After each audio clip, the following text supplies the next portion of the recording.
Uh-huh. No.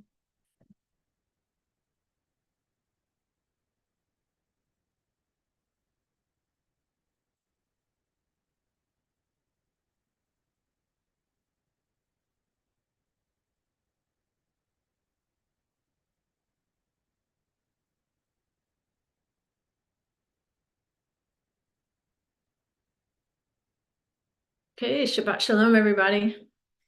I think we're ready now. And it's a beautiful day here.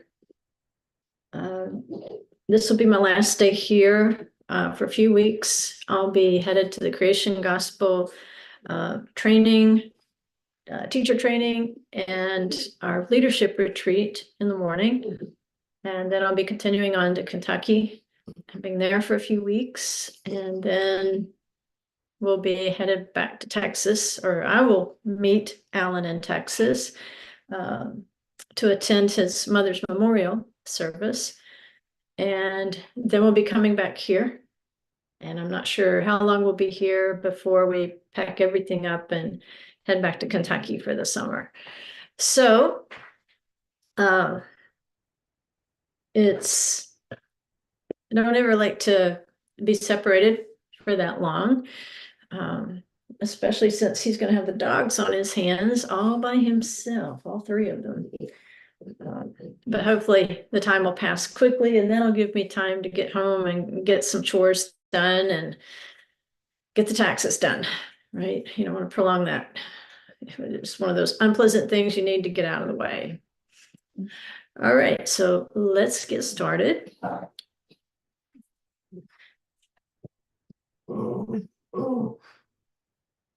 What did you call me?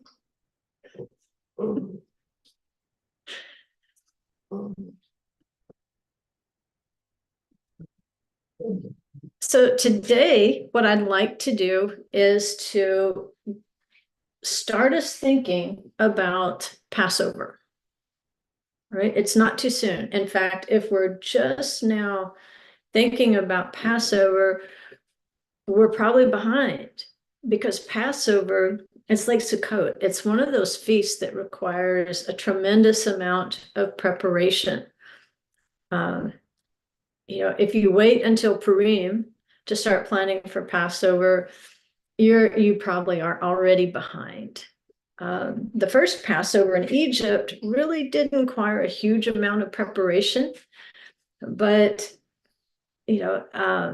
we know that as they continued on the wilderness journey, that they did receive more instructions, that there were additional things to think about, and especially being here in the exile, we have things to think about, but we can also be very grateful because if we think about what it would have taken in ancient times to literally walk to Jerusalem, not just at Passover, but 3 times a year, at Shavuot and also at Sukkot. So you either walked or maybe you had a donkey.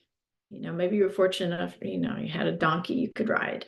Either way, it wasn't going to be super pleasant unless, again, if you were making that journey with your family and your friends, or maybe your neighborhood. If you lived in a village, maybe, the pretty much the village would empty out to go up to the feast. So that could be a little more fun. You'd have people to talk to, the kids would have other kids to play with. And, clearly we can see from the example of Yeshua going missing when he stayed in the temple, and the parents not really realizing it for quite a while, that it was a big family time. And it was a marvelous time. And so we're approaching Passover now. And even though, we're more than a month out, if you haven't started planning, I thought maybe today I could just provoke you into starting that planning. If you are already planning, then I'm going to give you a pat on the back and say, excellent. You're thinking about the food, you're thinking about the meal, you're thinking about the facilities. We all admire Yeshua for being able to go into Jerusalem and just like supernaturally. There was a a room that was going to be ready for him, and he could send all his disciples out to get the things that were necessary. I also admire that he could walk on water, but I know I can't do that yet. And so for us, Passover does require a significant amount of planning, only if we want it to go well, only if we want it to go smoothly. But I'll also say this too, if you don't have at least one small disaster, you're probably in the minority. There's always something that's going to go wrong. Maybe, the caterer didn't understand when you said no leaven, that you meant like don't put cracker crumbs on the green beans. People don't understand exactly what we do when we say, don't put any pork on something. Some people don't think bacon is pork, and they'll bring you something to eat with pork all in it. It's just bacon everywhere, and they, oh no, that's not pork, that's bacon. So clearly we have understanding and insight that not everybody has. So when you get outside people involved, when you're planning a feast, the potential is there for them to misunderstand.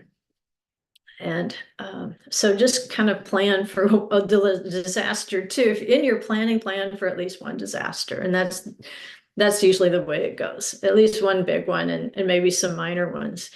But the planning is essential. And I'll tell you why, and I'm referring to the newsletter that I did this week. You notice it wasn't super heavy. Because the main thing is, like I said, I just want to provoke you a little bit, so that if you don't have the little notebook out where you're making your Passover plans, or your calendar, if that's where you're writing it, wherever you're writing it, one thing that's never bad is to take notes about what goes right and what goes wrong. And the things that go right, or that really make you feel as though you've had an encounter, that the Ruach HaKodesh, that the Holy Spirit was present in the place, write those things down. Our memories do fade throughout the year. Those might be things to continue doing. But if you see that things do go badly wrong, maybe it is in the purchase of the food. Maybe somebody was sent to purchase the food that really didn't understand what chametz is. That, it doesn't mean don't go buy a package of yeast. It means significantly more than don't go buy a package of yeast. And in this way, you're going to teach people, hopefully, what you need them to know about the Passover. And in the process of teaching, you're also learning more as well. You're learning that what you now take for granted, a lot of people now are just learning. And so you're going to be part of that process for them. So yes, today it's not heavy. It's just to get you thinking about planning for Passover. And you might be doing it with just your family, which is fine. It's fine if you just do it with your family. The first Passover was in homes. It doesn't mean that maybe several households weren't sharing a lamb. You say, why is that? Well, it's in the wording. And like I said, I don't want to try to break down too much of the text today. I don't want it to be that heavy. But as we're reading the text, we realize that one of the ideas is that the lamb should not go to waste. And so what would happen in ancient times, 2,000 years ago, we get a lot of commentary from the Second Temple period, because that's when they really wrote things down for us. As after the temple is destroyed, we know that the Jewish sages saw a need, like, oh, we need to write these things down, or we'll lose the memory of them. We'll forget how they were done when there was a temple. And so we know that about 50 people would register for a lamb. And what do we mean? This was there a registration page? I mean, did you go online and type in, lamb for a family of 8? Not exactly. It wasn't that formal. But yes, in the sense that you did need to go in together, and you might have had a big enough family for a whole lamb, but the scripture says, you can also bring other people into it because you want to have that lamb eaten if you can by midnight. And you don't want any of it to go to waste. And so when I say register, that's kind of quote unquote, but a certain number of people would agree that they were going to share a lamb for Pesach. And so, the men would take that lamb into the temple. And it could be that they simplified it. They didn't have to carry a lamb all the way from their hometown. I imagine that would have been quite an adventure. But they were able to purchase a lamb that had been inspected, already been inspected, been brought up in a special way near Bethlehem, and had already been inspected for blemishes. And rather than dragging a poor lamb cross country, they could purchase a lamb, and then about 50 people, depending on grown-ups, children, appetites, the age of the grown-ups, those sorts of things.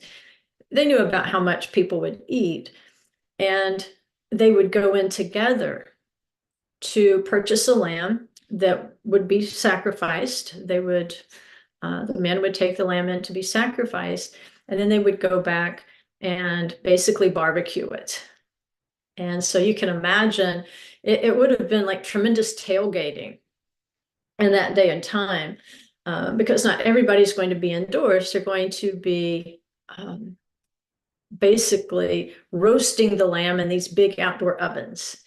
And it might be that there's more than one lamb in that oven. There's lots of community things went on back there, especially community ovens. Not everybody had a kitchen the way that we do. It could get horribly hot in Israel if you had a kitchen in there with a fire going. And so often their ovens would be located outside, say in a courtyard.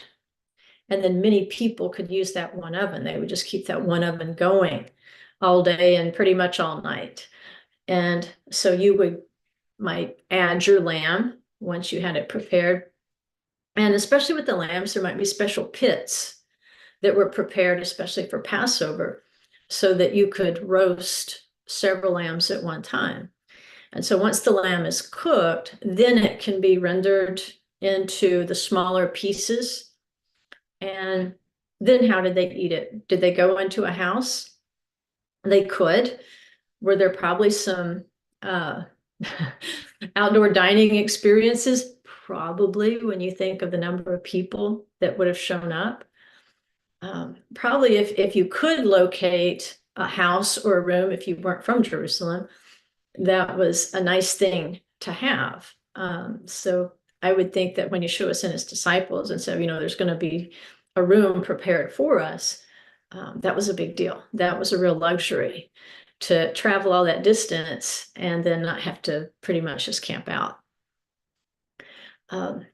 Now, the lambs, like we say, they only had to eat a piece of the lamb the size of a kazite. Zait is an olive. And so kazite is the size of an olive, right?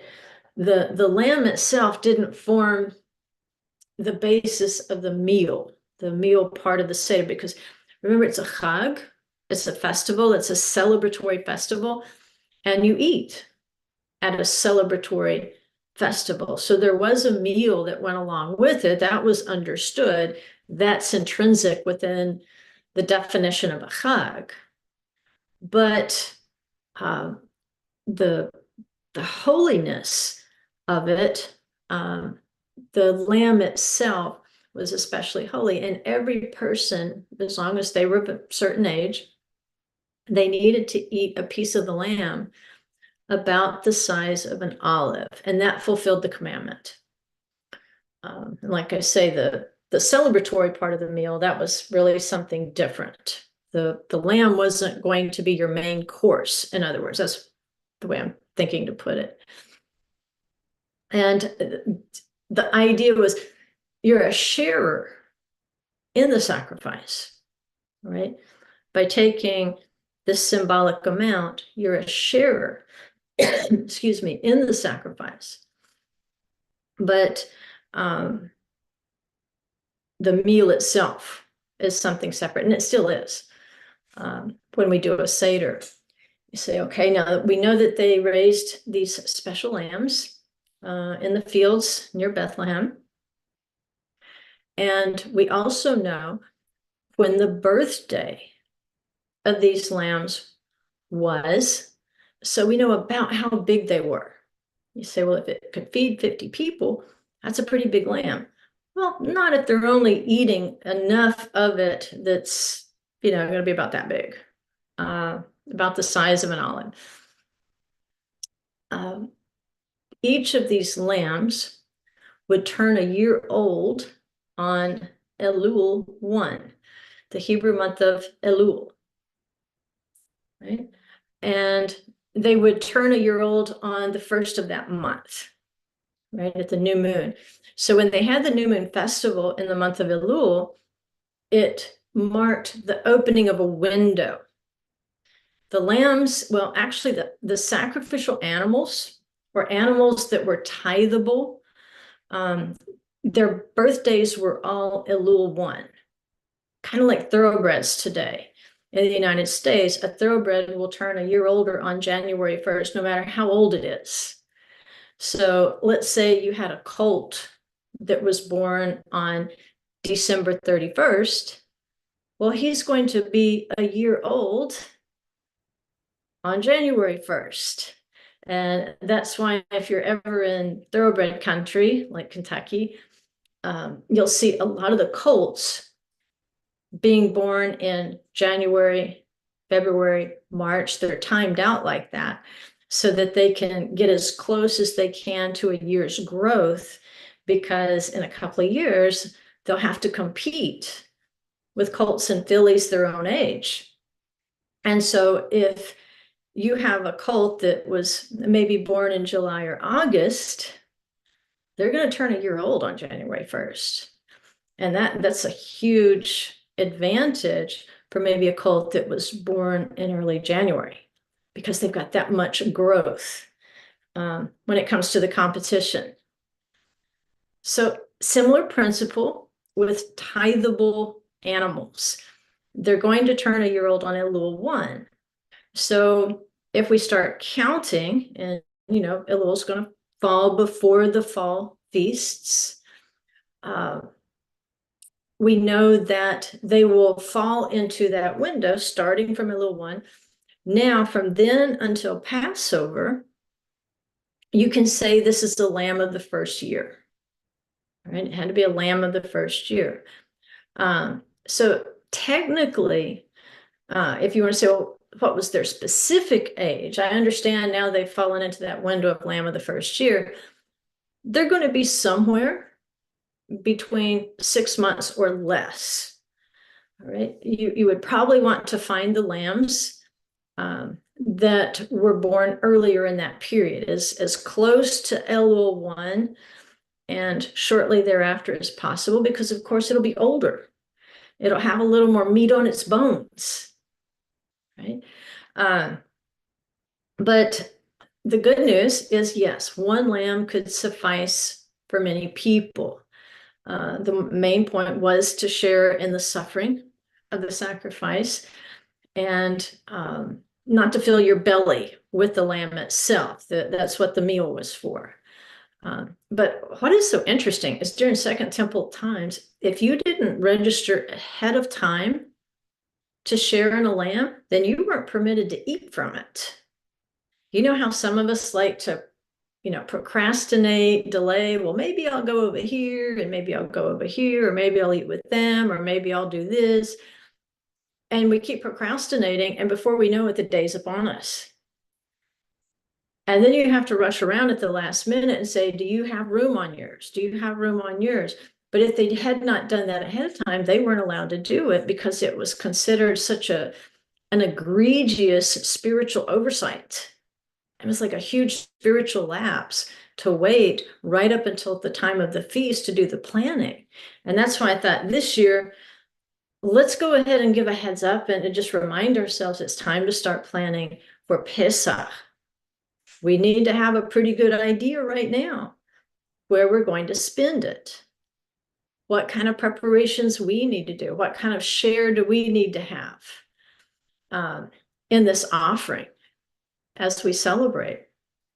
And it reminded me of, how the Holy Spirit will contend with us. And so many times, the Holy Spirit is calling us to salvation, calling us to salvation. And I've heard people say, well, when I straighten my life up, then I'm going to get saved and go to church because I don't want to be a hypocrite. And I'm like, oh, do you have it backward? You need to make that commitment sooner. Don't wait till it's cleaned up. That's Yeshua's job. You need to give him your life.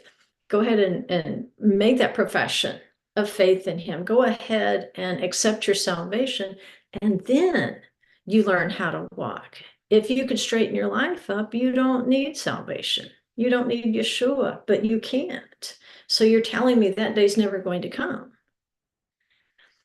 So yeah, a lot of people, they have many opportunities to accept Yeshua as a savior, and yet they just keep refusing or delaying, refusing or delaying. The problem with that is we don't know when the day is coming. We might think we will die old, but how many people who have died a sudden death, an unexpected death, realized 1 second too late that they had not registered for lamb? Now, technically speaking, you could make a last minute purchase, go see what was left in the lamb pen and buy one for yourself. But that's a lot of meat for you to have to eat before midnight. That was considered really bad form, because Passover is a type and shadow of our salvation, but it's really predictive of how we acquire an identity with the holy community. We start out at Passover and we might celebrate with a smaller family unit, or family and friends. And then we grow together. And between the spring feast and the fall feast, that's when we begin to acquire this identity as a congregation. We can start looking forward to standing as one people at Shavuot and being judged as a nation at Yom HaKippurim. It's every year we get to practice growing. And so remember, a Chag is not just a celebration. These feasts are also called memorials. They're memorials. They're memorial days.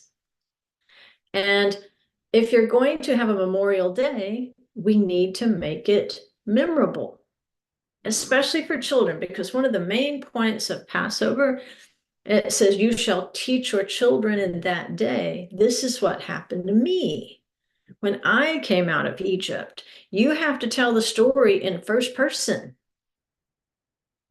And that part of the Seder where you tell the story of the Exodus, you can always make that memorable.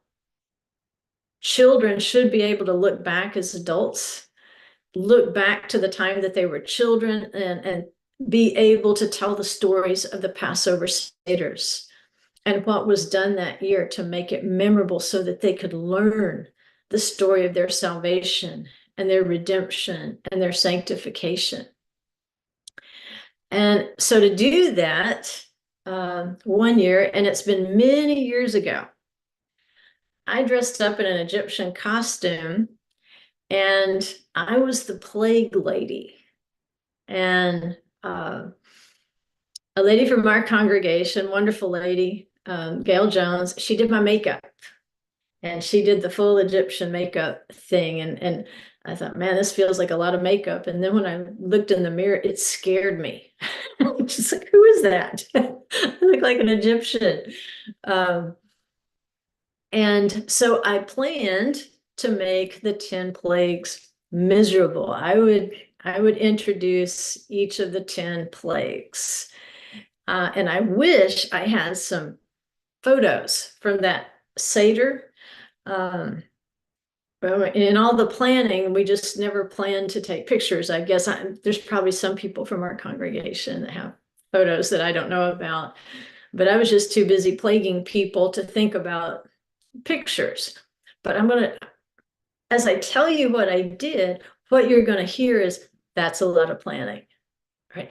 And this is just for 10 plagues, guys. This is not the meal.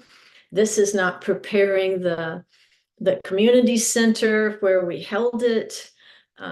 This is not, the administrative part of it, trying to figure out how many people are coming, how many Seder plates we need, how much grape juice we need, how much lettuce we need, all that. That's a huge amount of planning. Just what goes on the Seder plate is huge, even without thinking about the meal itself, right? But that year I took on the plagues. So I'm not that good at administrating things like food, but I thought I could be pretty good at plaguing people. So why don't I do what comes naturally? I will be the plague. And so I had to start thinking months ahead how I would do that, because first of all, we were in a community center, and I had to be careful not to make such a big mess that we would have to do a lot of work to clean it up, or leave a mess for them to clean up, which I'm sure they would have charged extra. But it had to be things that we could clean up fairly quickly. If you're doing it in your own house, you might have a little more tolerance for some rice on the floor. But these had to be things that would be able to disappear before the stroke of midnight. Not that we would turn into a pumpkin or anything, but it might turn into an extra charge on the building. So I started thinking, how can we do this? How can we make the plagues memorable? How can we teach the children?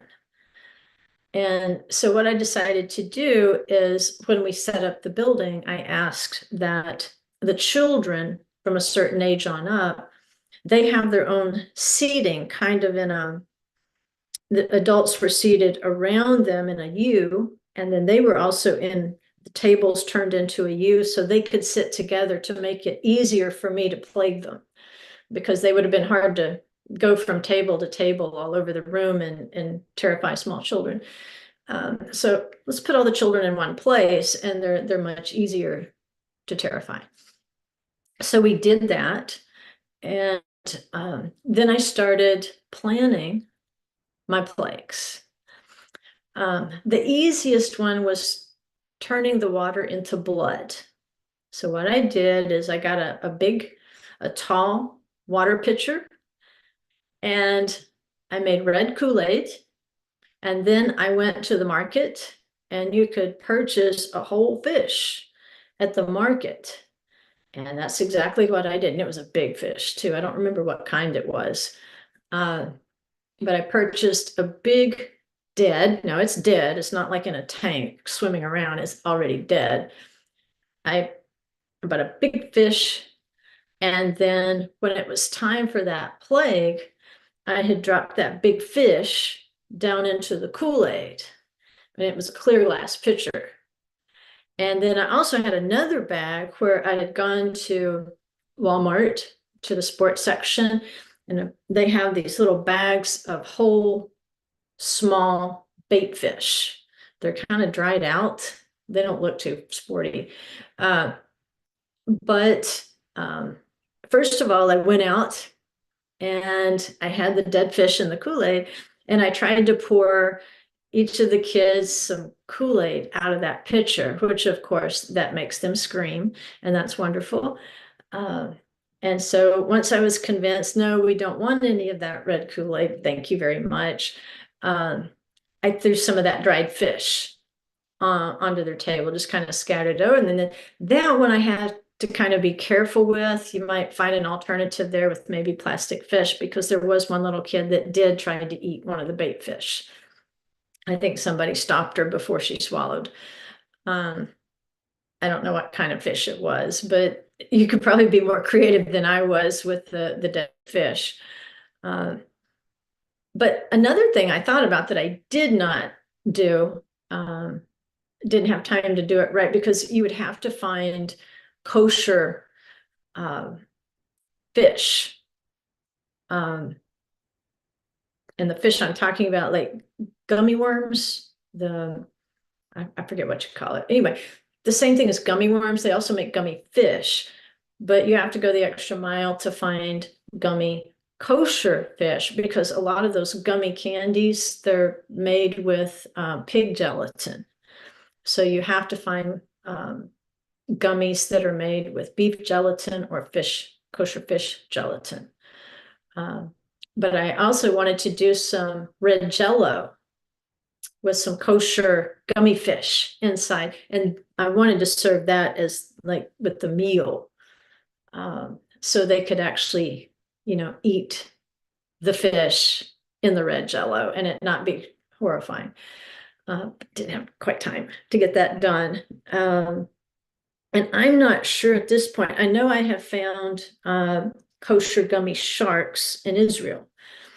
And I'm sure they have gummy fish too. Next time I'm there, I'm going to take a look at the shuk where they've got all the gummy candy and see if I can find some kosher gummy fish. And if I can find some, I'm going to buy a big bag just to keep on hand for the next kosher plague. Not because I know a few adults that like gummy fish too. And then the second plague, and this did take some planning. I had to drive to Lexington and I had to go to a store that had party piñatas. It had party supplies. And I found this huge green frog piñata. And so I bought the huge frog piñata and went back to Walmart and I bought 3 packages. It's called catfish stink bait and they had all kinds. And I just tried to look for the stinkiest one. So when I got the stink bait home, I pulled the plug out of the frog. And then I opened up the stink bait, but I left it in the bag, in the plastic bag, because I was afraid it looked kind of, whatever it was, it looked like it might be a little greasy. And I didn't want the grease to kind of go through the frog because that frog was going to sit in the garage for a long time, absorbing the stink. So I just opened the top, but I left the plastic underneath. And so I got all that stink bait into the piñata and made sure, I had it situated right so it wouldn't flop over and the nasty stuff wouldn't soak into the cardboard. Then I stuck the plug back in and I wrapped it up in a huge hefty garden bag and tied it off. And then I just hung it up in the garage until Passover. And I did that over a month before Passover. I want to say it was closer to 2 months. And a couple of times I did untie it just to check and see what was happening in there. And there was definitely something horrible happening in that hefty bag. So I'd wrap it back up. And I left it wrapped up until it was time for the second plague. So after the dead fish Kool-Aid, I ran back outside and I did have a helper out there helping get me ready for the next plague. We untied the piñata and yes, it was horrible. It's the most horrible thing I've ever smelled. And then I went ahead on top of that, I took the plug off. And it was almost unbearable, but it definitely accomplished the stinky frog effect. And so I didn't just do it to the kids. I walked around the kids' table swinging the piñata, which made the odor much worse. And of course, there was a lot of ew and that sort of thing. It was pretty horrible. But I also made a pass around through the room so the adults could appreciate the stinking frogs as well. And then I had also bought, when I got the dead fish, they were also selling frog legs. So I bought some of those frog legs. They were just raw. And I threw a few of those onto the kids' table. And as far as I know, no one tried to eat those. Again, they're not kosher, so you won't maybe want to have an adult at each table to make sure the smaller ones don't try to stick something in their mouths that's not kosher.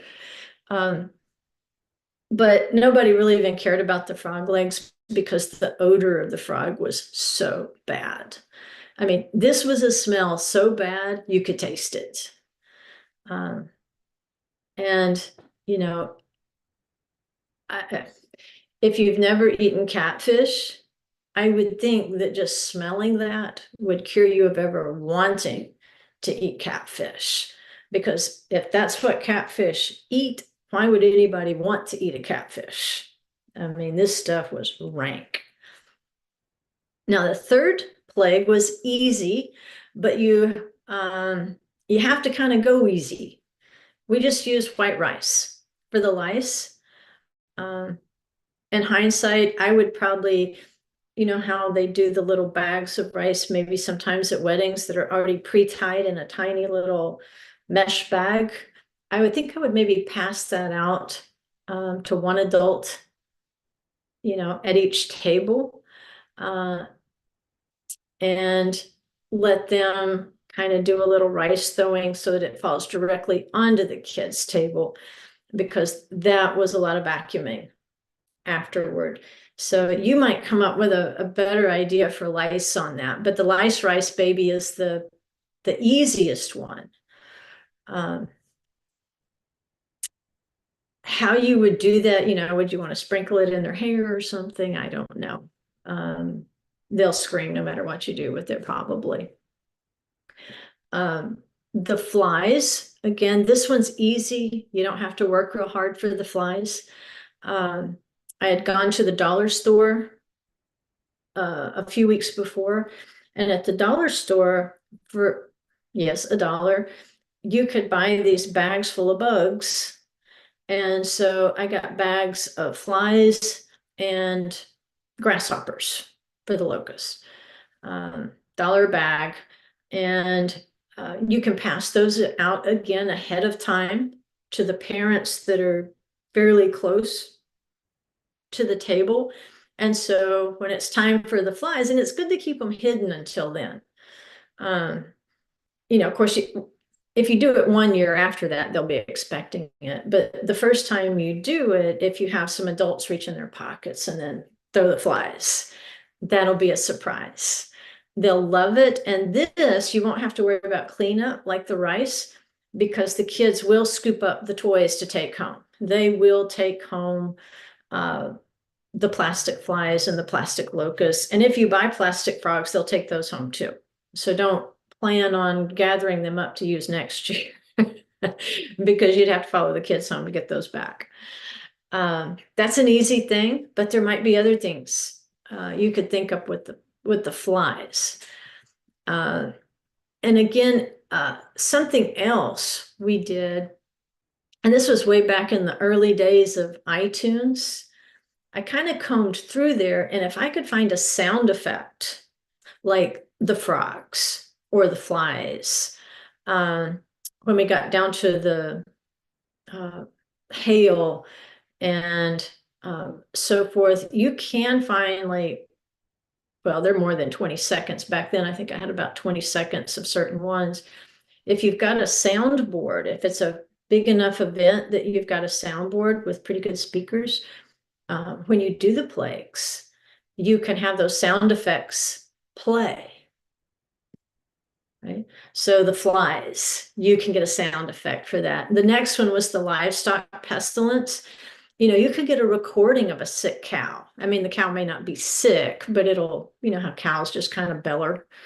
We got some in the field next to us. And, you know, when they're separated from their calves at first, they make some really obnoxiously loud noise, which I would too. But if you can get a recording of something like that, where it sounds like a sick cow. And so for the livestock pestilence, I had this huge stuffed cow. And so I took some gauze and I bandaged it. You know, I bandaged up its head, I bandaged up, made a cast for its leg and so forth. And then I took a thermometer And I had to kind of bore a little hole in the mouth, but I stuck the thermometer in her mouth. And then we made a litter. And we laid her on her back in the litter. And then I had a couple of helpers who were like the paramedics. And so we made a few trips around the kids' table. It's like, is there a doctor in the house? Is there, I don't think we said veterinarian. We just asked for a doctor. And again, it's, you can dress up your paramedics if you want to. I thought, just a little Red Cross armband or something to show that, they've got a sick cow or whatever. You could do a lot of more fun things with that one. That I just used what I had on hand there. And that took us to the boils. And again, boils needed planning because I had to know before the Seder started who was going to have boils, and I had to have them meet me there. Because what I did is I bought a kit. If you buy from, say, drama supplies or costume supplies, they made these kits where you can literally build with the makeup and the stuff they put in there. You can make, something that looks like wounds. And this was specifically, you could make boils with it, and it even had the tint, that red tint on it. So you could make it look like a really angry boil. Once you built up the boil itself, you could paint it or dye it. I can't remember exactly what it was, but there was a way of making the boil look red and really angry. So my volunteers let me put the boils on their arms before the Seder, and then they pulled their sleeves back down. And then when that plague was announced, that's when they rolled up their sleeves and started moaning and groaning and, grabbing their arms. And at that point, they were doing such a good job. I was a little disturbed at how well they were acting. I mean, people who normally weren't that dramatic were doing a really great job dramatizing how painful their boils were. And then we did an easy one, the hail. And that one is as easy as ping pong balls. All right. The problem with the ping pong balls really wasn't the kids. I thought, these kids are going to pick up the ping pong balls and they're going to be lobbing ping pong balls across the room the rest of the night. And it really wasn't the kids, it was the adults. So you may have to have helpers go around with a little bag and collect ping pong balls before the Seder can proceed. Again, it was the adult children that became more of a problem with the plague of hail. Again, the locust, that's the dollar store. And again, you don't have to clean them up. They'll be in kids' pockets. If not, go ahead and collect them. And it's really fun.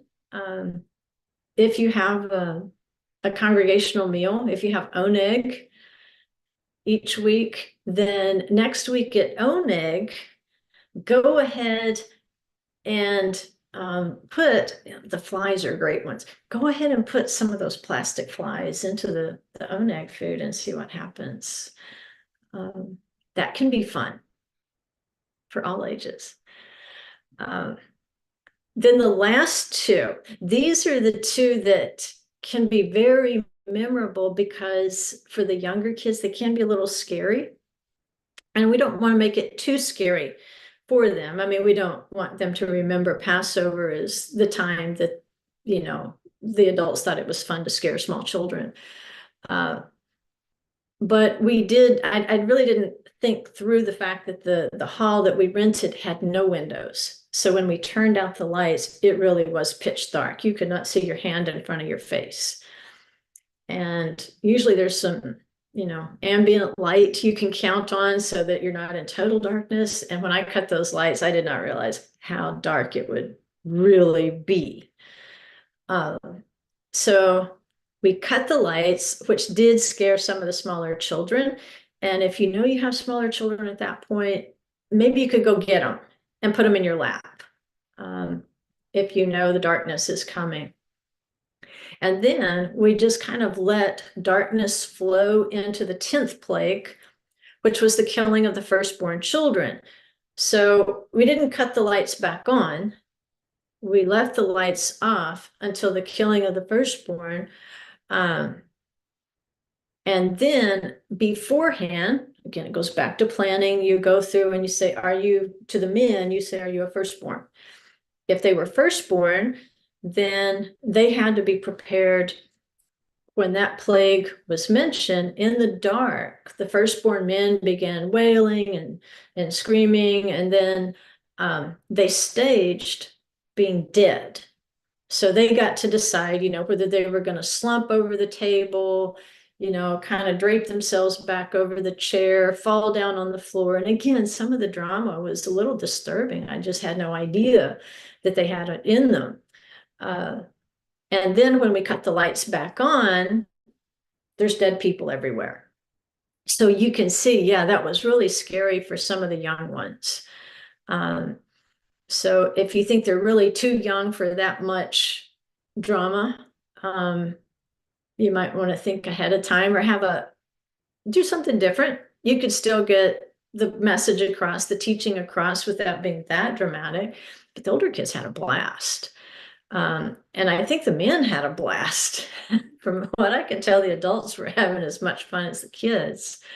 But if they're really young and you think they might be scared of the lights going out and they might be scared of the wailing and really look around and think that all these people are dead, don't, traumatize them.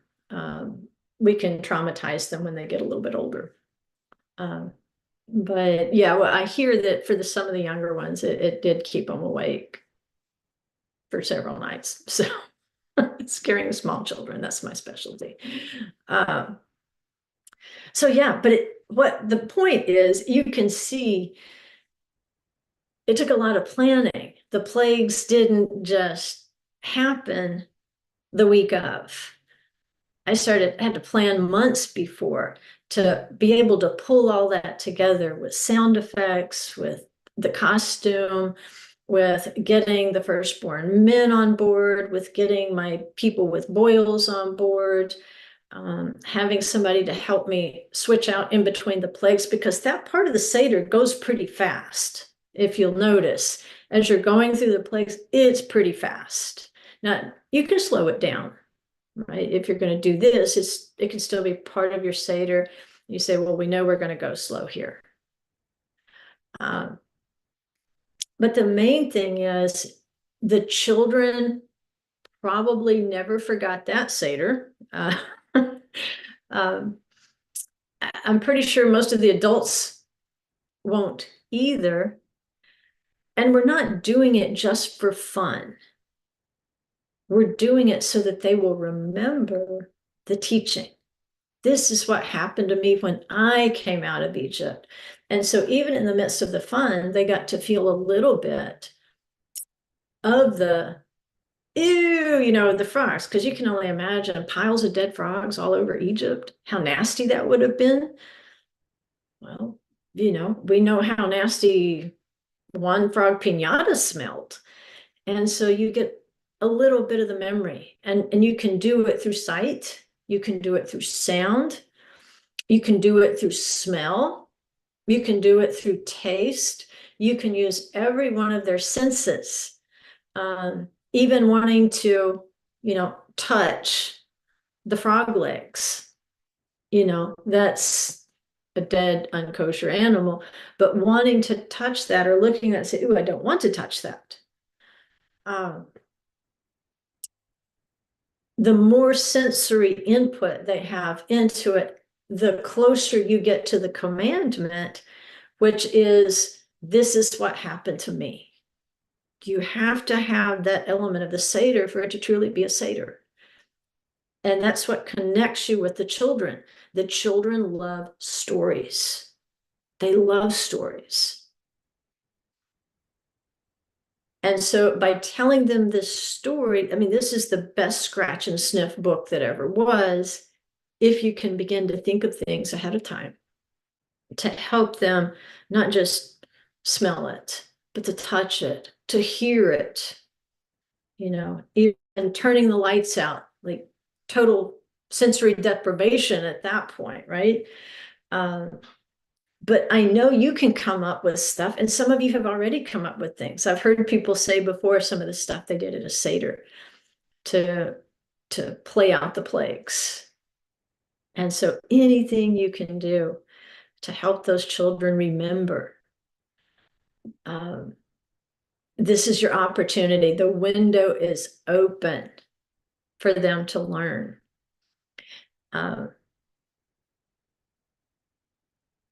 What else about the Seder planning? Well, so much of it, it feels like it's not that spiritual. But if it weren't important, I don't think, like with the Gospels, Yeshua, we can hear him planning, right? When he and his disciples come into town, in fact, even before they arrive, they're planning. It tells us specifically where he went 3 days before and so forth, as he's preparing himself to even go into Jerusalem.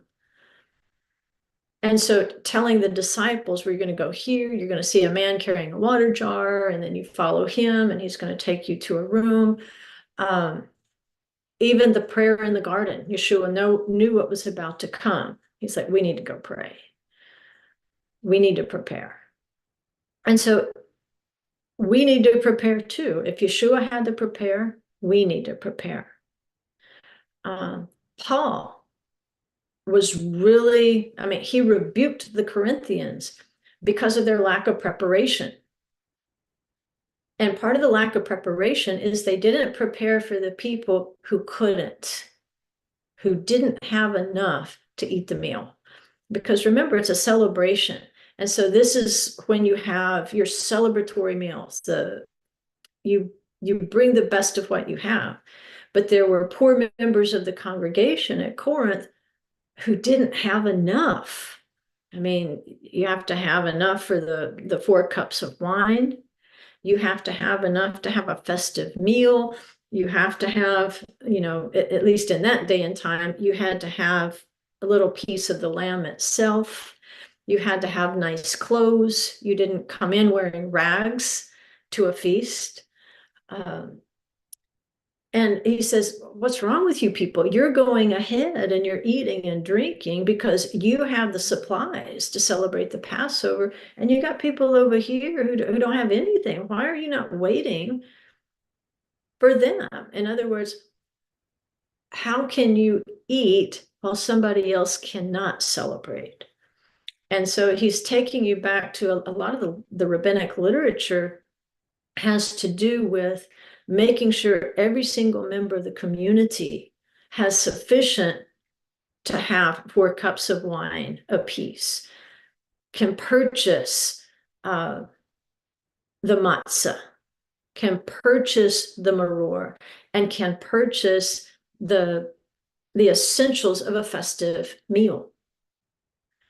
And even before the destruction of the temple, now the egg has come to symbolize the destruction of the temple on the plate. Before the destruction of the temple, the egg was actually part of a discussion. Back then, an egg was a really rich food. And, Yeshua even talks about, if your son asks for an egg, are you going to give him a serpent? You're going to give him a stone? An egg being, a good gift, a rich food. And so they said, for those who couldn't maybe afford a cut of beef or chicken or goat or lamb or whatever they were eating, for the poor people, they really needed 2 rich foods on the plate to say this was a celebration. And one of the foods that qualified was fish. They said, yeah, you can use fish. We can consider that a rich food that's worthy of the celebration. And if you're really poor, use an egg. And they said, yeah, you can take your boiled egg and, if you want, spread it over the fish, and that will count as 2 rich foods if you don't have roast, or chicken legs or whatever. And so that had entered into the discussion long before the destruction of the Second Temple. And as times changed, conditions changed, that egg began to represent the destruction of the temple. But it was already there as a rich food. It doesn't have anything to do with Easter eggs. Okay, it doesn't have anything to do with paganism. That's the last thing the rabbis would want to taint that particular meal. But we have to go back into their sandals and say, in that day and time, what was with the egg? Like Yeshua said, it's a rich food. It's a nice food for a son. And what does it say about the Passover? You shall tell your son in that day. This is what happened to me when I came out of Egypt. And so if he's asking you for an egg, if he's asking you for the story, don't give him a serpent, don't give him a stone, give him the story. And so if that interests you, just figuring out, how did the Passover change from the Egyptian Passover? And then after they came out of Egypt, we see that there's a lot more stuff that's added to the Passover in the Torah. And then as we work through the prophets and the writings, we can see that they were doing even more things. If we look at some of it's called the pseudepigrapha. These are extra biblical books like Enoch and some of the others. And those books, we can see, oh, well, by this time period, they had added having the cups of wine. By this period, they had added this, like singing the song Dayenu. When did that come about? Well, there's nothing recorded that tells us exactly when it started, but we can figure it out because all the stanzas have to do with great miracles that were done, but it's going to stop with the first temple. If it was something written much later or begun much later, it would have probably documented the second temple, the building of the second temple. Right? So it tells you that it's probably a very old song. So singing Dayenu, it's probably got ancient roots to it. But yes, it's okay to have some lighthearted elements. And what this does is it keeps the children awake. Whether they're little children or whether they're disciples in a garden who have eaten enough and it's up late enough, they need some help staying awake. And so this lighthearted fun, this acting out of the exodus from Egypt, any of this acting out, dramatizing helps kids remember that what happened so long ago, we rehearse it every year in view of a greater exodus, a one that's not going to be exactly like the last one. It's going to be much bigger. And so, yes, anything you can do that will help them, I think is a blessing to them as they grow older. And then, especially as we go back into the practices of certain Middle Eastern Jewish communities, we see that they did a lot of this acting out. And, the kids were involved in it. The kids played roles in the drama. The adults played roles in the drama. There were certain things that they would do, maybe with the afikomen, that would help keep the younger kids awake. And if those things interest you, if you're interested in seeing how the more elaborate modern Seder grew from the very basics of just like kill a lamb, roast it, put blood on the doorpost, and get in the house. If it interests you to see how this evolved over time, then workbook 6 of the Creation Gospel, the first part of the book is more of a companion to Standing with Israel, which is a book about the Shmoneh Esrei, the Amidah, the standing prayer that's done 3 times per day. And the first part of the book, it's really good if you have a Bible study. If you'd like to get together and do a more in-depth study of Hebrew prayer. It's there, it's got the study questions and so forth. But the last part, the last third of the book, it traces the development of the Passover Seder. And it answers a lot of those questions because, and here's what provoked it. Many years ago, my mother-in-law asked me, how did Yeshua keep the Seder? How did he do it? I want to do what he did. And so that got me started. I said, okay, let's go back to the beginning. Here's how they started in Egypt. These are the additional things that were introduced in the Torah later. These are the things we read maybe in the prophets. We can see some extra things were happening. And then by the time we get into the Gospels, like, wow, there's the wine. So let's backtrack and find out, where did these cups of wine come in? What do they represent? Why is the cup of Elijah a cup of wrath? Why do we look for Elijah at the door? Those sorts of things interested me. And that's when I realized, well, probably we're not going to be able to do the Seder exactly like Yeshua did because we don't know exactly.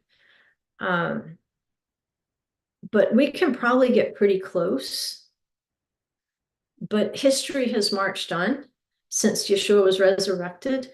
And so the Seder plate and some of the things we do will reflect the fact that there was a temple standing when Yeshua was here, and then there wasn't. And so some things were done to move part of the temple services into the Passover Seder so that we wouldn't lose the memory of them, that we would continue to learn them and practice them. Because remember, it's a memorial. It's a memorial feast. And so we want to memorialize as much as we can.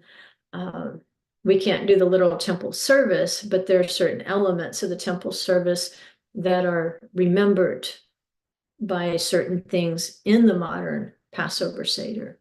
So if that interests you, Creation Gospel Workbook 6. It's a little more, I would say, nerdy than maybe the other workbooks.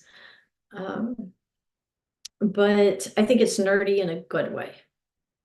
I think it's worth it. And it'll definitely get you in the, mode of planning for the Passover. So what I'm going to do now, I'm just going to try to scroll back up here into the chat box and see if there are any questions about getting ready for Passover.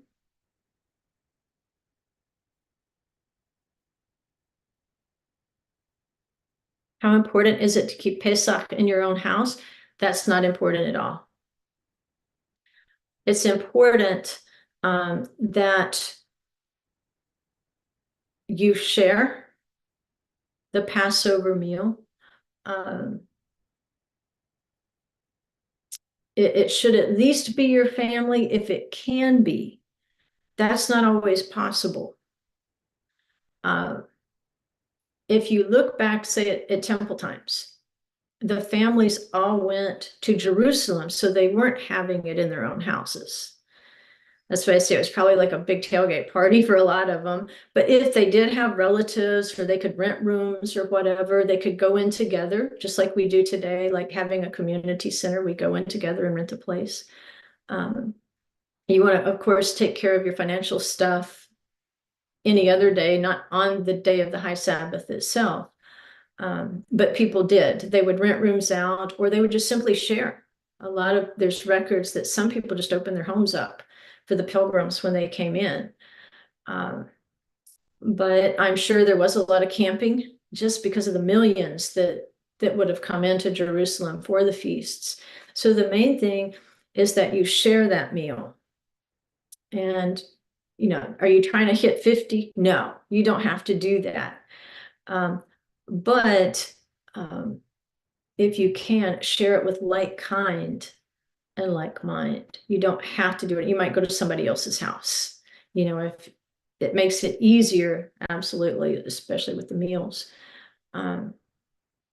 Especially if maybe you're the only one in your family. So yes, find another family to share the lamb with. Yeah, and it doesn't have to be a big community event either, right? You don't have, there's no requirement for you to rent a community center, but you might, it's just, it depends on who's around you, who's in your community. Let's see. Okay.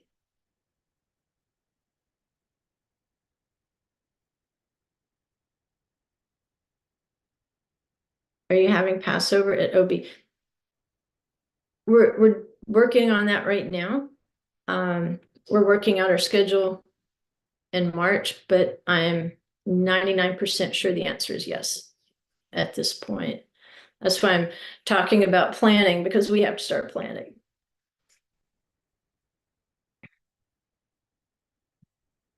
The Shavuot is, I'm not sure yet. We're working on that too. We had one thing in mind, and then there's another thing, and so we'll see.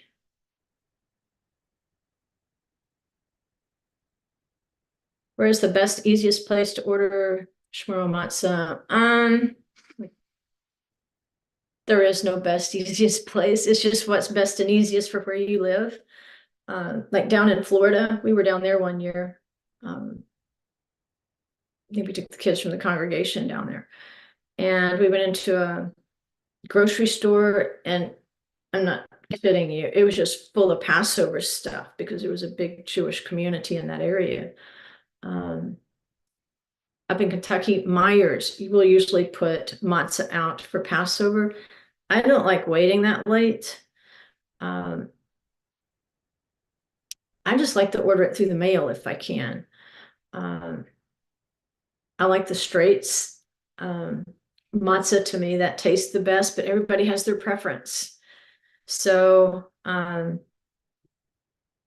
it's just your area. If the grocery stores in your area put that stuff out, a month ahead of time, and they won't usually just do matzah. They'll have other Passover products and kosher for Passover products. I've even seen in the dairy section, like sour cream. They'll have a special little label on there that says kosher for Passover, which we don't do the wine anymore, but at the liquor store in Lexington, if you asked around Passover time for the kosher wines, they had an extra section or a special section that said kosher for Passover. Sometimes it's like, what's that other store? Is it Trader Joe's? I just keep wanting to say Trader Vic's, but I think it's Trader Joe's. If you just go to their desk and ask for a list of kosher products, they have a printout that they'll just hand you and let you keep. And it doesn't just tell you the products that are kosher. It'll tell you where they're located in the store. And I'm assuming that at Passover, they would also have a handout available, kosher for Passover products, that would help you locate things. I don't know if they would have matzah, but that's where we found, like, say, kosher meats and so forth. It just depends on your stores in your area. But I do like, there's a specific brand of matzah that I like. And if I can get that, I do. Let's see. Elul, when is Elul? It's just before the fall feasts. So as you go through Av, the month of Av, which is Augusty. We can't make it perfectly align with the Gregorian calendar, but we could say Av is Augusty. And the 9th of Av for me is a lot like Purim for Passover. When we get to Purim, I know we really need to be planning for Passover. When you hit the 9th of Av, the fall feasts are right up on you. So Elul will be kind of September-y. but it'll depend on the year. That's why you really need to look at your calendar. Because your calendar might not say first month, second month, third month. It might say instead Nissan. So yeah, just make sure you've got a handy dandy calendar on hand, and that helps you prepare ahead of time. I love this calendar, but one thing it really didn't have is like at a glance. Sometimes you need to see the whole year at a glance, and it didn't really have that. But that at a glance here gives you a heads up on things like Passover and Sukkot that really do require a lot of planning. Let's see.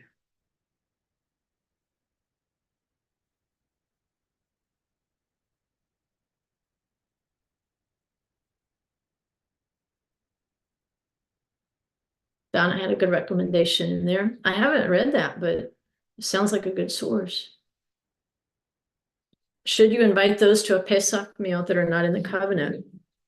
Will that be okay? Or will that be an abomination to a holy and set apart time? It's okay for now. We're in exile, we're outside the land, and if you'll remember, they did not circumcise in the wilderness. Where we are now is called the wilderness of the peoples, the wilderness of Egypt, the wilderness of the peoples. Where we are today is the equivalent of where the Hebrews were in Egypt. And so they quit circumcising in Egypt, and then they circumcised, and then they didn't circumcise in the wilderness. So you can see the parallel in the language. So now we're in the wilderness of Egypt, the wilderness of the nations. Now I don't want to get into a circumcision discussion today. That's another day, painful subject. But I've had that question come up. Should somebody come to my Passover if they're not circumcised? There will be a time, but that time is not until right before the Jordan crossing. Where it talks about in the holy city, no one uncircumcised shall come into it. And there will be a full resurrection at that time for the righteous, spirit, soul, and body. So there'll be a circumcision of heart, circumcision of body. The body will be perfect. Right? But until then, we're not going to start inspecting people. That's important. And that includes like, well, I've got this family member, they're kind of out there and so forth. Do I invite them? If it makes you feel better, remember, you can eat the Passover for 7 days. Now you can't eat the lamb for 7 days. You needed to have that taken care of by midnight and for sure before morning. But that's when there was a temple. Right? You can't do that anymore. So you're not going to have that lamb. Yeshua is our lamb. Right? So Yeshua said, do this in remembrance of me. Remember, Passover is a memorial and it's to teach. Its primary purpose is to teach and to prepare us and seal us over until we arrive at Shavuot. So that's two-pronged. For some of us, who are walking in salvation, we're real clear on that. To us, this is just the process of sanctification in Yeshua's word. The Passover is very meaningful to us. But for those who don't know, it's not yet meaningful. So you've got two jobs with two very different kinds of people. Those grown-ups might actually be children in terms of their understanding of the Passover. So your job is to teach. You can keep the Passover to teach. It may not do as much for you. And that's why I tell people, you can eat the Passover. The food that you eat for those 7 days, those are holy meals, not the same as the lamb. But yes, you can eat it for 7 days. And so you could have a Seder any of those 7 days. You could have a teaching Seder. So if you feel like, well, if I've got some unbelievers in here or some lukewarm and, they just don't know what's happening, maybe you want to keep it that first night with like kind and like mind.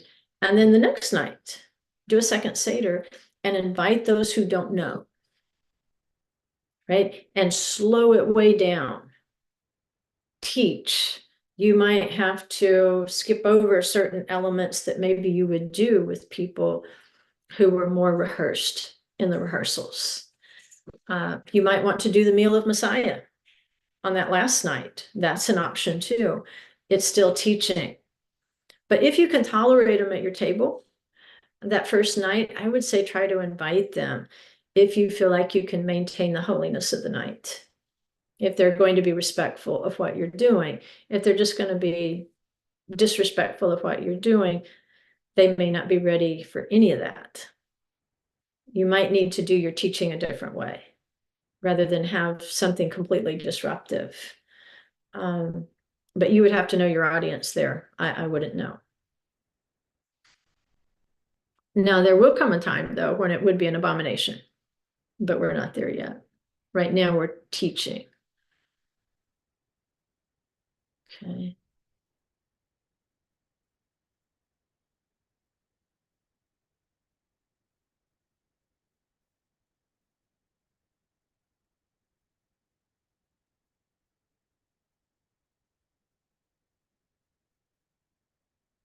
Yeah, I'm not sure I could eat my dinner after all that. That's funny. Yeah, the frog was pretty stinky.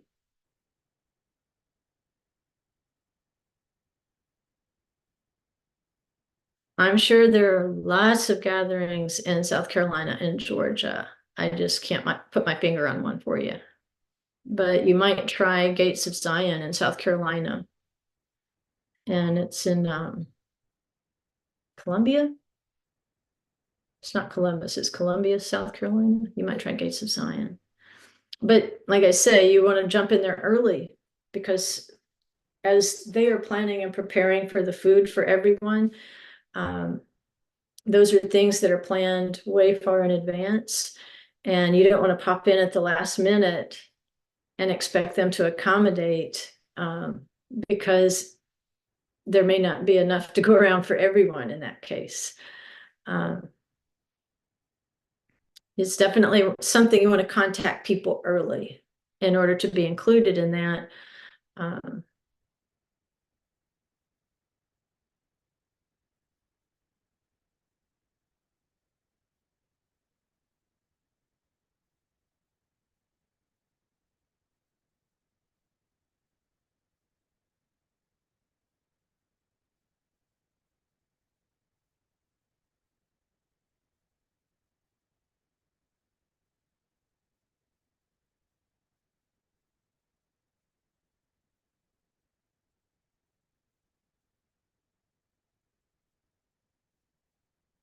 See, I guess that's it. I don't really see any other questions there.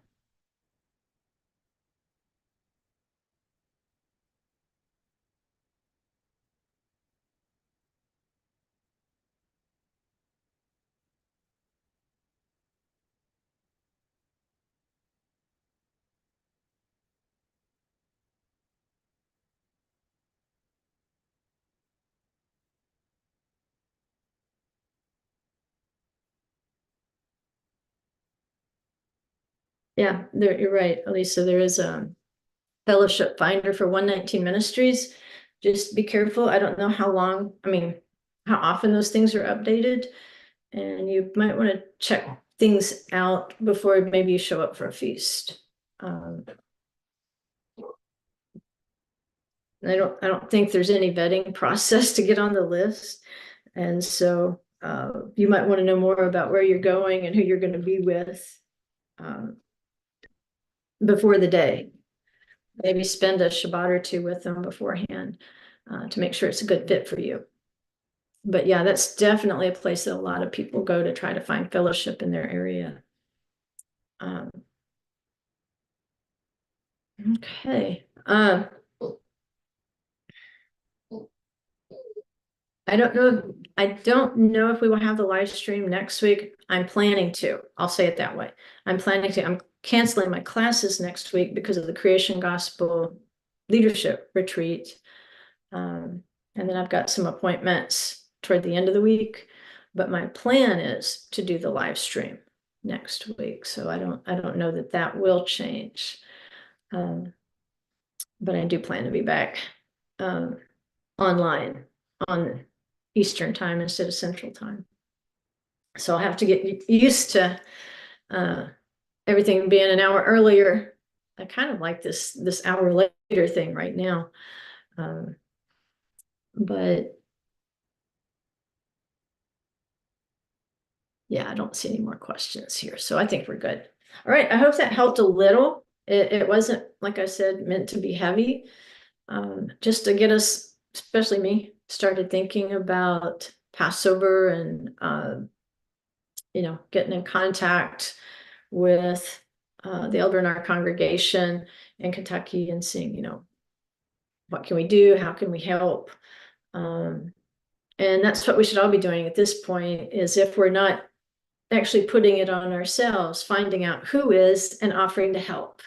Can I cook? Can I decorate? Can I bring tablecloths? It's a huge deal to plan Passover and Sukkot. So any volunteers, when somebody's trying to put that together, any volunteers are appreciated. So if you can help somebody, I think that really is the definition of not appearing before the Lord empty-handed, that you're contributing toward that rehearsal. And I really believe, I'm convinced, Passover is the first seal, that we will wear 7 seals, and Passover is the first. And as we walk through these 7 feasts, these 7 Moedim, that he just establishes our way. And it starts with the night of Passover. So, will Olive Branch Seder be open? I don't know yet.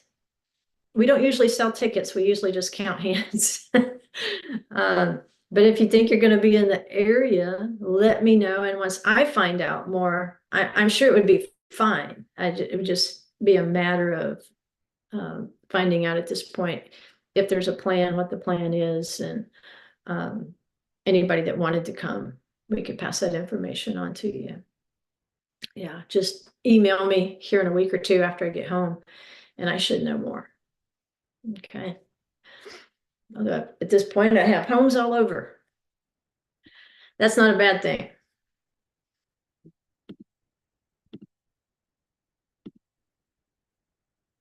All right. So, B'ezrat Hashem, we'll see you guys back again next Shabbat. And I hope you have a wonderful week this coming week. And keep us in prayer for the retreat. We know we're going to be testing 6 or 7 people to become Creation Gospel Workbook 1 trainers. And my goal has always been 7,000 trainers, because if there were 7,000 people teaching the Creation Gospel, I'd become irrelevant, which I think I already am. Keisha and Michelle are doing a great job getting ready and getting people trained, practice tested, and that sort of thing, and teaching the classes. And that really does free me up to move ahead and take that foundation of the Creation Gospel and keep moving forward. And I appreciate that. So his word has a life of its own. It doesn't need one person, right? And Uzi's saying right now, I really need you to take me outside.